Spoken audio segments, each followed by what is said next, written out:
Hello everyone. Today we are going to start with a very important topic of chapter 3rd current and electricity, that is Wheatstone bridge. और फिर हम उसकी application भी पढ़ेंगे metre bridge. Wheatstone bridge की ही application होती है meter bridge. Wheatstone bridge क्या होता है? इसके अंदर 4 रेजिस्टेंसेस होती है, कुछ इस तरीके से कनेक्टेड होती हैं। नाउ इसके अगर हम देखें पी किन टर्मिनल्स के बीच में, ए और बी के बीच में है। Q resistance is connected between B and C, S is connected between C and D and R is connected between A and D. मैं ए और सी से कनेक्ट करती हूँ एक बैटरी, और बी और डी के क्रॉस कनेक्ट करती हूँ एक गैल्वेनोमीटर। तो यहाँ पर मैंने गैल्वेनोमीटर कनेक्ट किया है। इस पर्टिकुलर अरेंजमेंट को मैं बोलती हूँ व्हीटस्टोन ब्रिज। व्हीटस्टोन ब्रिज काम क्या आता है? व्हीटस्टोन ब्रिज हमें अननोन रेजिस्टेंस निकालने में हेल्प करता है। अगर हमारे पास कोई भी अननोन रेजिस्टेंस है, हमें पता है कि लगभग लगभग इतनी होगी, but in order to find out the accurate value of that unknown resistance हम व्हीटस्टोन ब्रिज का यूज करते हैं। दैट इज जो उसकी प्रैक्टिकल एप्लीकेशन है, मीटर ब्रिज का यूज करते हैं। लेकिन उससे पहले हमें व्हीटस्टोन ब्रिज के प्रिंसिपल को पढ़ना पड़ेगा। तो व्हीटस्टोन ब्रिज का प्रिंसिपल कहता है कि ये जो रेजिस्टेंसेज हैं on the left side of the circuit, P upon R इनकी ratio is equal to the ratio of resistances on the right side of the circuit, that is Q upon S. और in that case no current is flowing through the galvanometer. इस case में कोई भी current galvanometer से flow नहीं हो रहा, यानी कि बीच की आर्म से कोई भी करंट फ्लो नहीं हो रहा। और उस सर्टेन कंडीशन को मैं बोलती हूँ that the Wheatstone bridge is in balanced condition. So this is the principle of Wheatstone bridge. अब इस कंडीशन को डिराइव करने के लिए, प्रिंसिपल को डिराइव करने के लिए हमें कर्चॉफ्स लॉज बनाने पड़ेंगे, कर्चॉफ्स इक्वेशंस बनानी पड़ेंगी, कर्चॉफ्स लॉज अप्लाई करके। तो उससे पहले हम करंट डिस्ट्रीब्यूट करेंगे। लेट अस सपोज ये जो बैटरी जो करंट सप्लाई कर रही है वो है वैल्यू आई।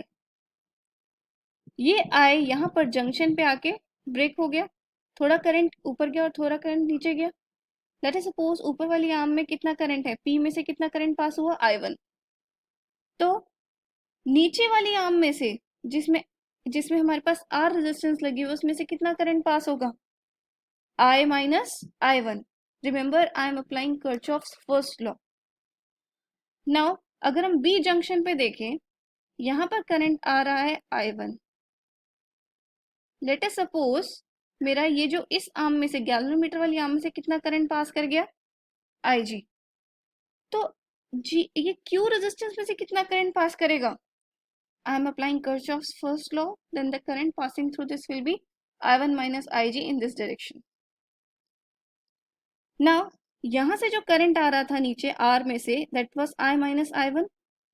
यहाँ पे I minus I1 आ रहा था और यहाँ पर IG आ रहा था। दोनों मिलकर यहाँ से पास आउट हो जाएंगे।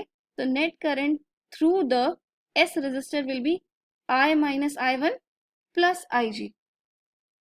तो इन दोनों आर्म से जो करंट आ रहा है वो दोनों मिलकर यहाँ पर क्या बना देंगे, I minus I1 plus IG plus I1 minus IG, this will give me I।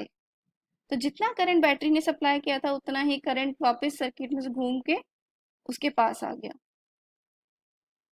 तो हमने जंक्शन लॉ लगा के सारे आर्म्स में करंट निकाल लिया। Now we will apply the voltage law. Voltage law apply करने के लिए मैंने पहले ही बताया था, I will need to find the direction in which I need to traverse the circuit. हम क्लॉकवाइज डायरेक्शन में लूप्स लेंगे। सबसे पहले लूप कौन सा लेंगे हम यहाँ पर, A B D A। The first loop that we are going to consider here is A B D A, और सेकेंड लूप हम लेंगे B C D B। ये दो हाफ्स दिख रहे हैं हमें सर्किट्स के, they are complete close loops. Now let's take the loop A B D A। ABDA में जब हम सर्किट ट्रेवर्स कर रहे हैं इस डायरेक्शन में, तो हम A से शुरू करते हैं। जब हमने A से शुरू किया, we are going in this direction, we are going in the direction of current. अब in the direction of current जब हम जाते हैं तो हम क्या करते हैं, नेगेटिव साइन लगाते हैं, और पोटेंशियल ड्रॉप इसके क्रॉस कितना होगा, I1 current through that resistance into the value of that resistance, that is minus I1 P। Is it clear? Now अगर हम देखें B के बाद हम इस लूप में कहाँ से गुजरेंगे, गैल्वेनोमीटर से। लेट्स सपोज गैल्वेनोमीटर की रेजिस्टेंस कितनी है, G। Am I going in the direction of current? Yes, I am going in the direction of current. Again, I am going to write a negative sign since I am losing potential. So the potential drop across galvanometer will be Ig times G. Now we are going in this direction. Same, अगर यहाँ पर हम क्या करें, current की opposite direction में ट्रेवर्स करें circuit को। Since we are going opposite to the direction of current, I am going to write plus sign, plus, or I can write it over here, plus I minus I1 times the resistance, that is R, and this should be equal to 0. The sum of all the potential differences in a closed circuit is 0. So this is my equation, और इसको मैंने इस तरीके से rearrange करके लिख लिया। I1P plus IgG is equal to I minus I1 R. Now let's take the second loop. Second loop क्या है हमारे पास, ये वाला हमने सेकेंड लूप लिया है। This is the second loop and is the direction in which I am traversing. Now देखते हैं शुरुआत हम कहाँ से करते हैं। लेट्स सपोज B से शुरुआत करते हैं। We are going from B to C. In this case we are going in the direction of current. So what I'm going to write, minus I1 minus Ig into resistance, that is Q. Since I'm losing potential by going in the direction of current, C से जब हम D पर जा रहे हैं, I am going opposite to the direction of current here. यहाँ से मैं opposite जा रही हूँ current की direction में, तो I am going to write plus I minus I1 plus Ig times the value of resistance, that is S. Now जब मैं D से B पर जा रही हूँ तो उस केस में again I am going opposite जाने की वजह से मैं यहाँ पर क्या करूँगी, प्लस साइन लगाऊंगी, plus Ig, G is equal to 0. The sum of all the potential difference is 0 since I have again returned to B now. तो यही इक्वेशन, इस इक्वेशन को मैं थोड़ा रीअरेंज करके लिखती हूँ तो ये इक्वेशन आएगी I1 minus IgQ plus IgG is equal to I minus I1 minus Ig into S.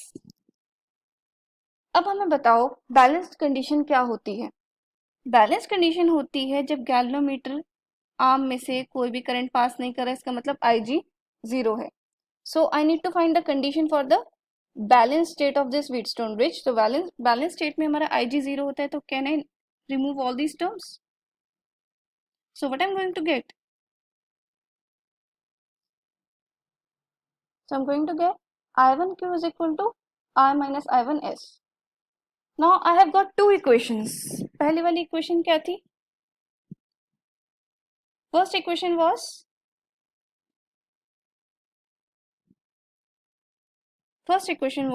I1P is equal to I minus I1R.